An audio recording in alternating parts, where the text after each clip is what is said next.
What up, folks? It's your man Jack Gill, Jack Gill Podcast, Jack Gill Show. Just coming today, man. Just sad thing. Cowboys lose to the Cardinals, a game that I thought we would win. But I'm not mad. All hope for me is not lost. All hope for me has not been drained. I just want the fans to understand that it's on the third game of the season, and we still have an opportunity to right our wrong, right? In some sort of way, we can right our wrong. So the thing that needs to happen, folks, is to chill out. Don't worry about it. It's sad. It was sad. It started off the game, started off the very first thing that I thought Mr. Dobbs was a running quarterback, and the very first play or either the second play of the game, he gashed us for 45 yards. So I knew then as a 74 Cowboy, right, from being a Cowboy fan since 1974, I have seen it all, the good, the bad, the ugly. The penalty is not called, or whatever is not called. So you have to brace yourself for those particular highs and lows with a Cowboy, being a Cowboy fan. And this was a demoralizing loss, right? So adversity that hits you. So now the question is, what will we do with adversity? You have lost the game. You have not won a Super Bowl in 2 games. So, as I said before, it's been a diehard Cowboy fan. Have seen that, have seen the great runs we had, and all of a sudden it lets you down. But only the third game of the season, we should not be too concerned. But we do have to show up a few things. Find out for sure if our linebacking group, for one thing. I think they played a kind of porous game today. We looked at kind of slow. I don't know if it was the grass or what it was, but we looked at slow at the linebacker group.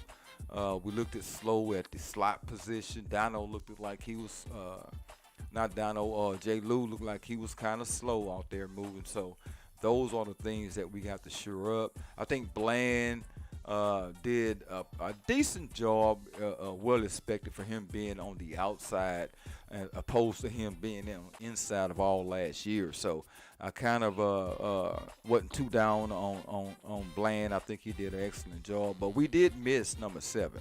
It's no doubt we missed number 7 because I think more so we had to adjust a lot. We had to get people in right position.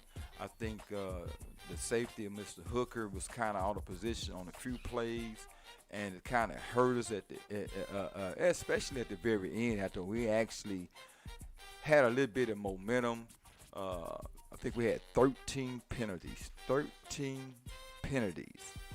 And you are not going to win those games. And the killing part about it, and the penalties happen at the wrong time for the Cowboys. Now the Cardinals also had penalties. I think they had 8 or 9, but it seemed like the penalties that they were having wasn't crucial or penalties that really hurt them, because truly for sure they dominated the game from start to finish. At least the first half they dominated the game, right? So when we come out and we jumping offside or we get holding calls or offensive and defensive holding penalties, or the running back gashes when our linebackers going left and the guy running right.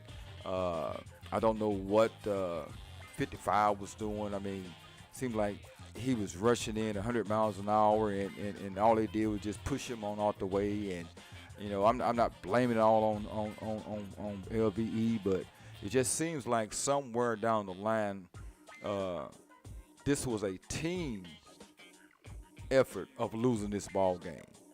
I hear a lot of people saying that Dak is terrible. Every time we lose a ball game, Dak's terrible.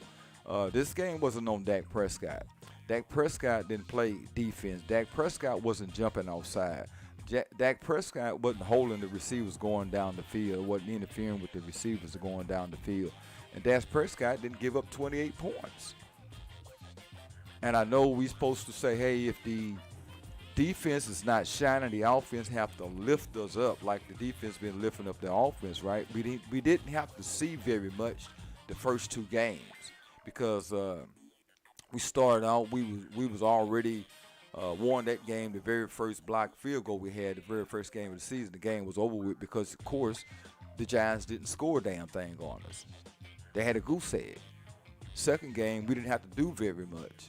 Defense pretty much dominated. We controlled the ball. We did what we wanted to do. We didn't have to see any 400-yard passing game from Dak Prescott. But our red zone woes is what's killing us. That is what's killing us, fans.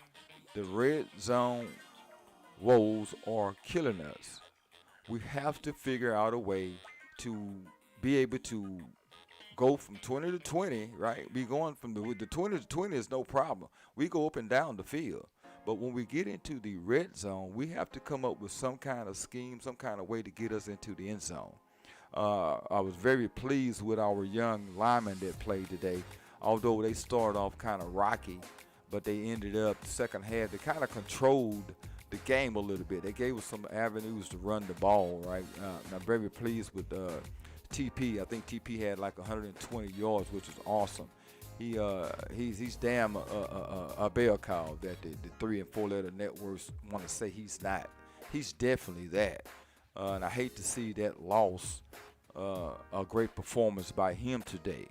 And also Gallup came to play today, and thank God that Gallup came out to play today because we wouldn't have had anything else working for us, right? Rico ran hard. So those are the type of things that we can grow on and lift ourselves up on. Rico ran hard, TP ran hard, Gallup came to play today. And of course Michael got him a sack. But what I would like for them to do with Michael is sometime when we have those running quarterbacks, let's hold them up a little bit. Let's not just go all in to try to get us a sack or just kill the quarterback, right? Some way we have to understand that this guy's a running quarterback.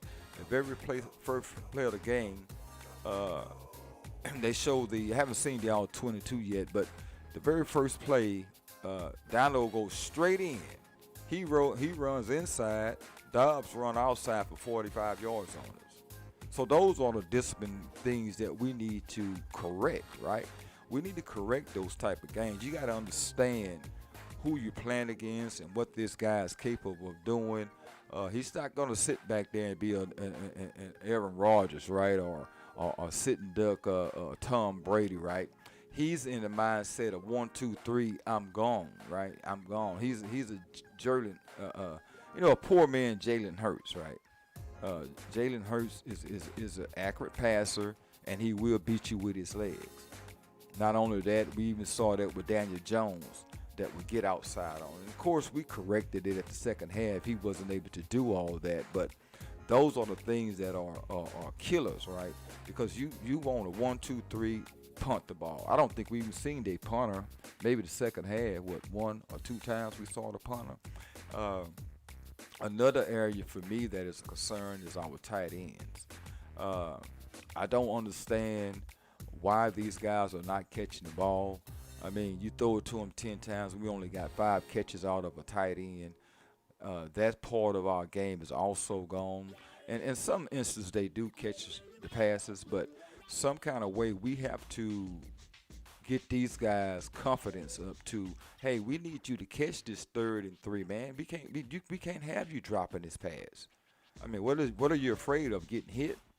But some kind of way we have to get these guys involved. I would have loved to see Deuce a little bit on the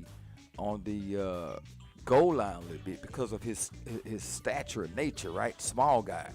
And this is what I'm saying by Redzone woes, because Mike McCarthy, you have to come up with some other way of getting us in the end zone. When we desire you to run the ball on the 3-yard line, 2nd and goal, you throw 2 passes. And when instead of you getting these guys a hat on a hat, no, let's go, man. Let's get us in the end zone. TP can get you in the end zone. Rico can get that ball in the end zone. It doesn't have to be a Kellen Moore formula. Well, we got to air it out. Everybody's in the box there, man. You don't have any room to run those button hooks or whatever you were running. Even if you do the RPO with that right there, Rico, I think we'll score. Those are the things that we have to learn as we go. I know it's only the third game, but this was an embarrassment. We got our ass kicked. It was a team butt whooping, guys. That's what it was. It was nothing else but a team butt whooping. It wasn't on Dak. It wasn't on Michael Parsons. It was a team butt whooping. If you don't know football, if you never laced them up before, it started in the first quarter. We couldn't stop them. It started the first quarter. If you know that, and you know football, but what are we looking for? Are we looking for a 10-0 hole, 13-0 hole, and Dak Prescott just gonna bring us right back? It could happen, but with this new offense, as you guys see, that this new offense, we're just running whatever is being called, right? Everything is a dink and dunk. Everything is dink and dunk. I thought maybe we had a few shots across the top, but if you go back and whenever the all 22 come out, we'll be able to look at the film, and I guarantee you that my guys, the Law Nation, the Boss Cowboys of the Word, the Boston Barter, the A to Z Sport, Foot Deck on West Coast, Landlord, those guys going to break it down. A big game, they going to tell you what's going on. Carly, they're going to show you what's going on. They are going to show you exactly what's happening and where we can pinpoint what happened. But let's not start the Dak hate. Those 3 and 4 letter networks, they're going to do enough of that all week long. They'll show every damn good thing that the Cardinals did, and they'll show the one play that Dak Prescott did, which was the interception with 3 minutes left in the game. So for my sake, just for my narrative and your narrative as being Cowboy fans, okay, we score there, right? We still down. So now you got all kind of other stuff has to happen, right? We have to get the onside kick. Even if we don't get the onside kick, we have to still turn around and stop them on 3 downs to get the ball back. So there's a lot of scenarios that could have happened without the pick if we did score the touchdown. So what about the 3 points that we went for it on 4th down? I think we should have took the 3 there, right? Because what that does, any score changes the game. It was so many different things that was in this game that we could have done better also. And also the refs could have helped us out a little bit more too, right? How can that not be a safety when you call holding in the end zone on a Michael Parsons that's rushing in? There was no safety call right there. He was in the end zone. What about the pass interference penalty that was picked up in the end zone? There's no interference. Really? When have this happened? But that's here or there. That was 2 or 3 plays that I thought that shouldn't have been called, that went against us. Maybe would have changed the outcome. But folks, this was just a good old Dallas Cowboys butt whooping. This is what they got. So when we as fans, we go out and we crown our team as champions within 2 awesome games that we played, because they were awesome. They were dominant games. But this is the NFL. Any given Sunday, you got to remember, these guys are making millions and millions of dollars. They here to talk all week long. All week long, they here to talk. They're not going to let you just keep talking to them and come to their home and try to take it away from them. So that's the things that we have to learn as being Cowboy fans. Those particular things that you have to buckle up for. You can't expect for them to win 17 games, 18 if you're lucky, 19 if you're lucky, and damn sure 20 if you're really lucky because you're playing in the bowl. So we have to be patient. We have to accept what happens. We have to keep moving on. We have to keep being fans. We have to keep being supporters. Because we know sooner or later we're going to lose a game. I don't think any team in the NFL think they're going to go 20-0, and that's all the way to the top. There's not one team that thinks they're going to go 20-0. All the great games that we saw today, even the Dolphins that put up 70 points today, they'll probably put up 24 the next game. It happens. It happens. So whatever you guys do, don't be down on yourself. This is just one of those games that happen. Of course, everyone had already picked us to win the game by 20 points, 15 points, whatever it was. I seen some of the content creator scores that in their chat. We're gonna win 35-7, 36-9. But I knew when no one picked us to lose this game, I knew we was gonna be in the game. So if you're a Cowboy fan and have been one as long as I have been, if you can't understand the very first 2 or 3 possessions will tell you what kind of game the Dallas Cowboys is going to play. If we get the ball first and we go down there and score a quick 7 points, we own. If we go down, get the ball first and we punting 1, 2, 3, it's not going to be on. It's not going to happen for us. If the other team get the ball, they go right down our throat, it's not going to be our game. So those are the things you have to look for with the Cowboys. And even though we sit there and we watch it for 4 quarters, you would think one of these quarters we're going to catch fire, or we're going to become that dominant team that we are expected to be. We're going to be that dominant defense that we got exposed today, more so of a running game and linebackers with their name on the jerseys. What you're seeing, I want to see their numbers. I want to see the face guard on the play. I don't want to see the back of their jerseys, because that tells me they running behind. They running slow. So this was a damn C game for us. It was a C game. It's a total failure. It's a total F, but I'm going to give them a C because we did compete. We just didn't get the plays. We got the flags, but we just didn't get the plays.